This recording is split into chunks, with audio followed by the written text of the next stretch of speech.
In the late 1970s, Cambodia was under the control of the Pol Pot regime. The communist group known as the Khmer Rouge ruled the country.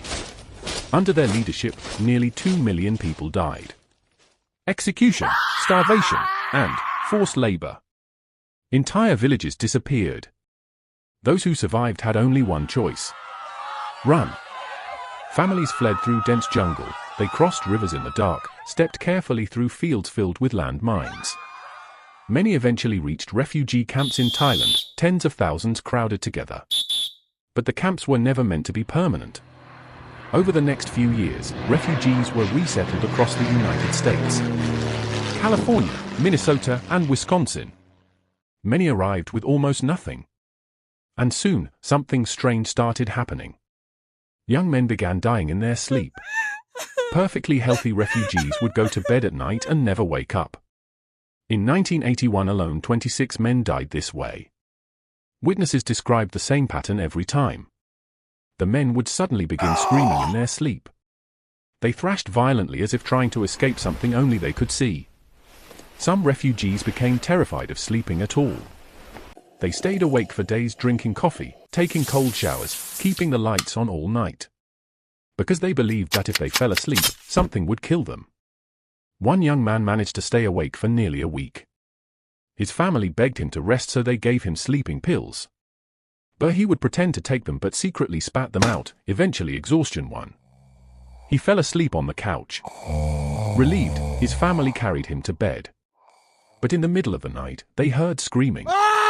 But by the time they reached him, he was dead. Doctors were completely confused. The autopsy showed nothing wrong. No heart attack, no poisoning, no disease.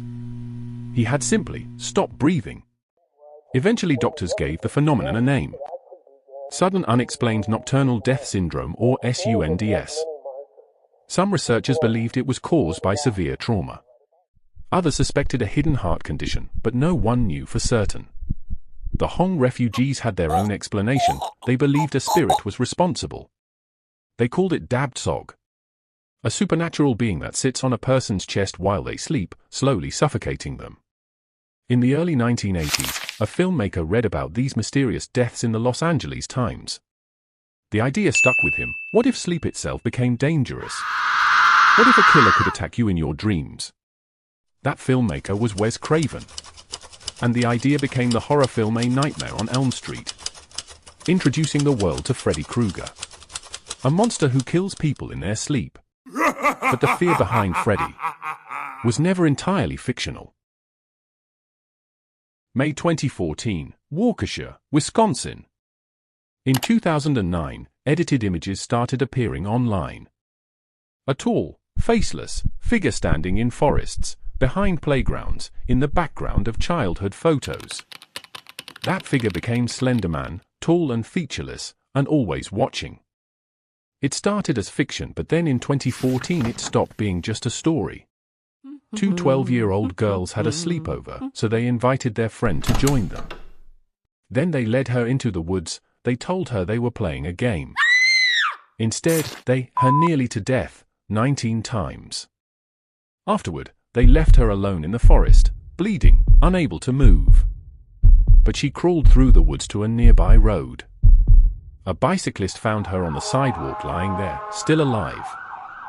When police arrived, she reported the incident. They were both arrested and charged as adults, attempted first-degree homicide, each faced up to 60 years. When questioned, the girls explained why. They believed they had to do it to prove loyalty to Slender Man. He wasn't hiding in the trees that day, he was in their minds, and that's far more difficult to contain. The victim survived, but the question didn't.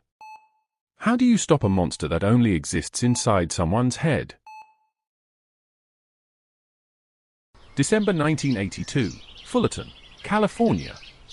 Francis Harbitz was 79, his wife, Eileen Harbitz, was 77. They were an elderly couple. They had lived in the same quiet neighborhood for years. Neighbors described them as kind and friendly, the kind of people who helped others. They trusted people. Then on December 19th, they invited a young man over for dinner. Richard Boyer, early 20s, he sometimes did odd jobs for them. He did small work around the house like mowing the lawn, helping with repairs, etc. They believed they were helping him. That evening, they welcomed him inside. The three of them sat down at the table, plates of food, small talk, and a quiet ordinary dinner. Nothing seemed wrong, nothing seemed dangerous, but later that night inside their own home, everything changed. Francis and Eileen Harbitz were stabbed more than 40 times. The attack was brutal. When police arrived, they found no forced entry, nothing had been stolen. Whoever did this had been invited inside. Hours later, police found Richard Boyer wandering nearby. He looked disoriented, scratches covered his body, his story kept changing. Investigators searched his belongings and found something unexpected. He had recently been watching the horror film Halloween 2. The movie featured the silent killer Michael Myers. At trial, Boyer admitted he had been at the house, but he claimed he didn't remember the attack. His lawyers argued he had taken large amounts of drugs that night. They said he experienced a violent hallucination. In his mind, he wasn't attacking an elderly couple. He believed he was being attacked by Michael Myers, the masked killer, known in the films as the Shape. According to the defense, Boyer believed he was fighting for his life, then something unprecedented happened. Both the prosecution and the defense agreed on one thing: the movie itself mattered. So the court allowed it. The film Halloween 2 was brought into the courtroom and played for the jury. They watched the masked killer walk silently through dark hallways. The knife, the mask, the slow, relentless violence, for the first time in US history. A commercial horror film was used as evidence in a murder trial. The jury had to decide. Did a horror movie cause this crime, or was it simply murder? In the end, the jury rejected the defense. Richard Boyer was convicted and sentenced to death. Two elderly people had trusted the wrong person. And a horror story ended in real life.